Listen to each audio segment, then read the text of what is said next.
and it's something that we have to do to win games. So, whoever's number is called, they got to execute it. I know you're not an offensive coordinator, but do you think Chris Evans should get the ball more the way he seems to get 6 yards a carry? Honestly, I trust our coaching staff 100%. They're going to put us in a position to succeed. They've done that since we've been here.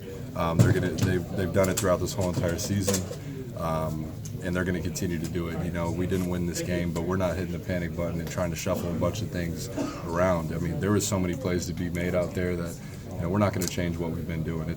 We've had success doing it. We have a bunch of running backs in that room that are seeing success.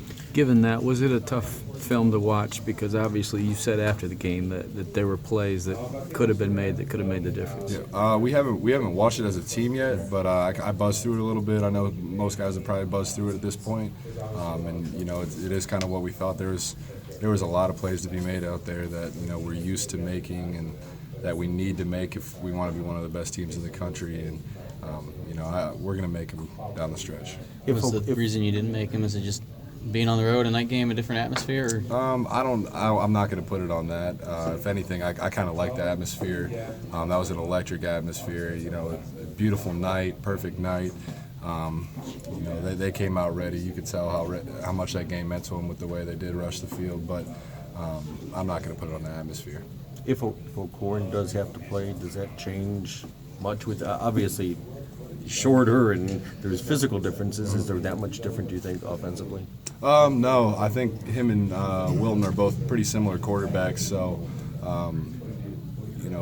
he can just pick up. We're going to be running the same exact plays.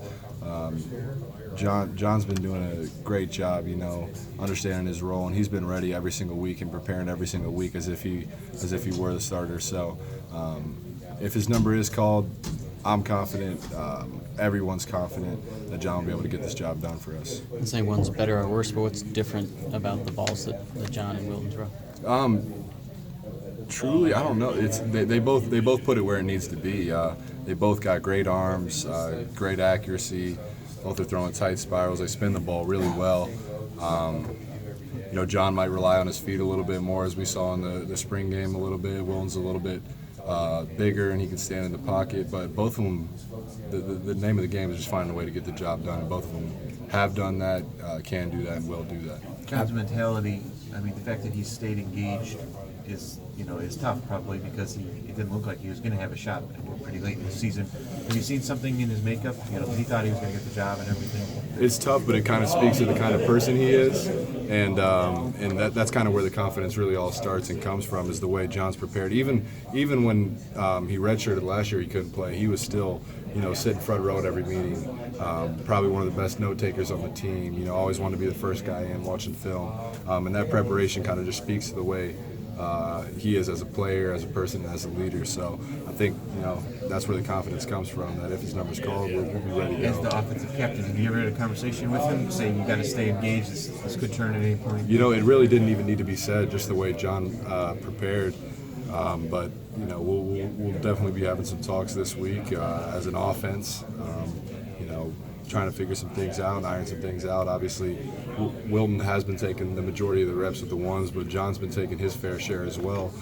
So if he has to shoulder a little bit more of the burden, then that's what will happen, and we'll find a way to get it done. Russ said that at the very least he thinks that John and Shannon will take most of those reps the first couple of days of practice. Does that affect timing or things like that with Wilton not being in there if he's able to play, or is it deep enough in the seaon where that's not much of a factor? I'd say it's deep enough. It's the season, but it goes back all the way since Wilton's been here. Most of these guys have been taking reps. Most of us have been taking reps, catching balls from Wilton.